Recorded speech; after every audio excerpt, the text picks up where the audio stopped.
Hydroelectric power is great in some respects. It's a renewable resource and no fossil fuel gets burned. But huge dams and reservoirs have a huge and destructive impact on the environment. Ethiopia is building a series of dams. The government says they will benefit the entire region. Environmentalists disagree, as do regions and countries downstream where their water supply is in jeopardy.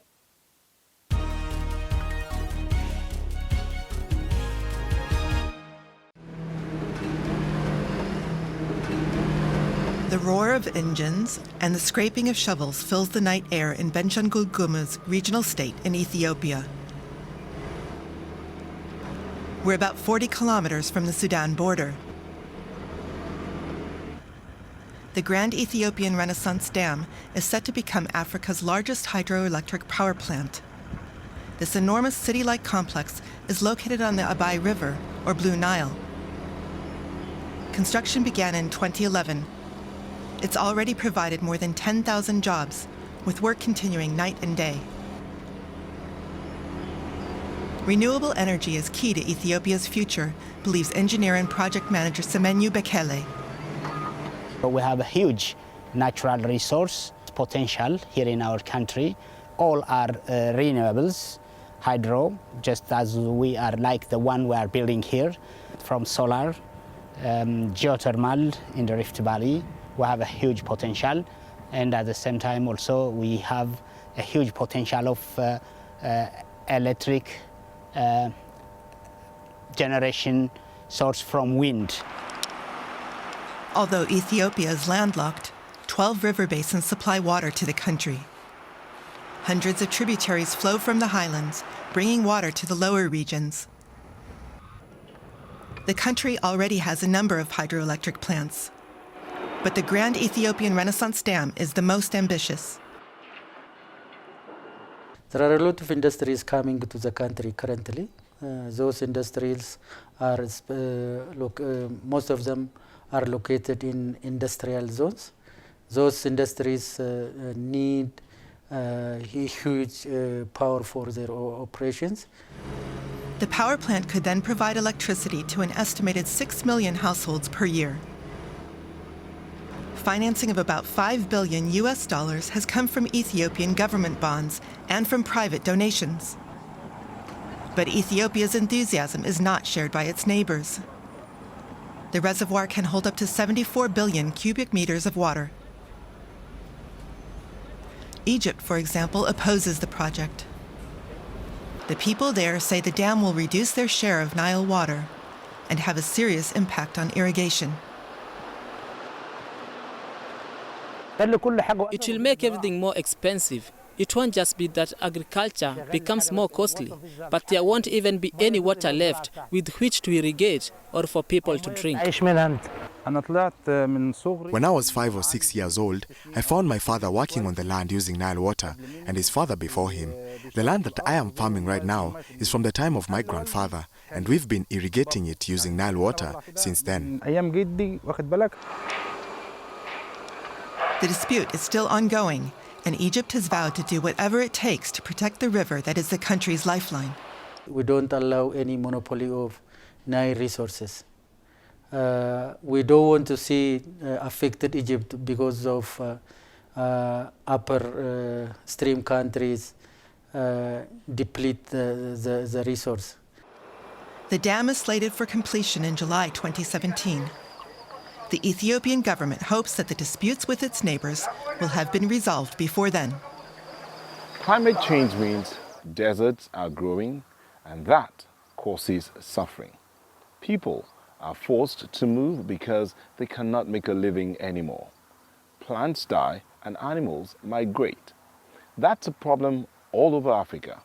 You know that too, Joy, don't you? Yes, it's certainly a problem in West Africa. An initiative by the United Nations and 11 African states is trying to change that. A green belt will run across the African continent from Senegal to Egypt. Locals will be given trees and plants, and new sources of water will be made available. That helps the soil to recover. Let's take a look at how it works. For 3 years, the staff at this nursery have to nurture the seedlings carefully until they're strong enough to survive on their own in the hot soil of the desert. The people who live here in the Louga region are working to stop the relentless advance of the Sahara. Senegal's government has passed stringent laws to help protect the newly greened areas. The population here is only allowed to cut down trees to build housing, and the authorities are very strict about ensuring that only dead wood is cut. Wood that's green, that's still living, can't be harvested. But despite the ban, people still regularly help themselves to firewood after dark. The Senegalese government has now fenced in large parts of the region to keep out cows and goats. Long term, it says, trees and grass are the only way to fight climate change. The country is participating in the Great Green Wall project. The project got its start in Senegal back in 2008. It's an initiative that's now supported by many of the African nations that border on the Sahara. In Senegal, we're planting almost 550 square kilometers of trees. So far, we've finished about 150 of that.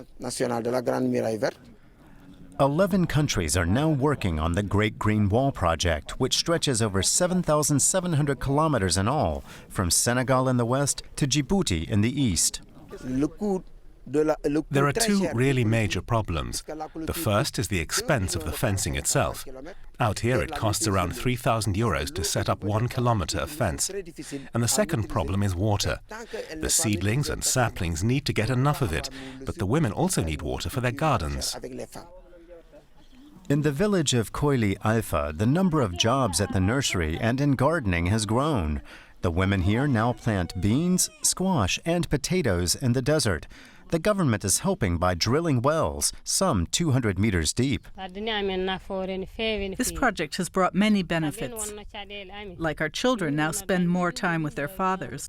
The men used to be out with the herds for days at a time, looking for food and water. Now everything is here. We have houses, a school, and the produce we grow keeps us healthy. And that's good because there are no doctors here. The village is receiving important visitors today. Along with a government representative, a UN delegation is in town. The UN is supporting the project in cooperation with the European Union and World Bank. If you want to fight climate change, if you want to fight against soil degradation, because there is soil degradation here, you need to have these kind of conservative approaches. You need to think in terms of agroecology, to use less fertilizer, less pesticides. So far, the people of Koili Alpha are just happy that they're profiting from the model project, and they hope that Senegal's government will continue to pump water and money into their village. We're glad we could bring you another edition of Eco at Africa. Remember, you can get in touch with us on our social media platforms, and all you have to do is also visit our website. My name is Joy Doreen Bira from Nairobi, Kenya. Until next time, it's bye-bye from me. Yes, and see you next week for a new edition of Echo at Africa, brought to you by Channels TV, Deutsche Welle and KTN. Thanks for watching. Bye-bye.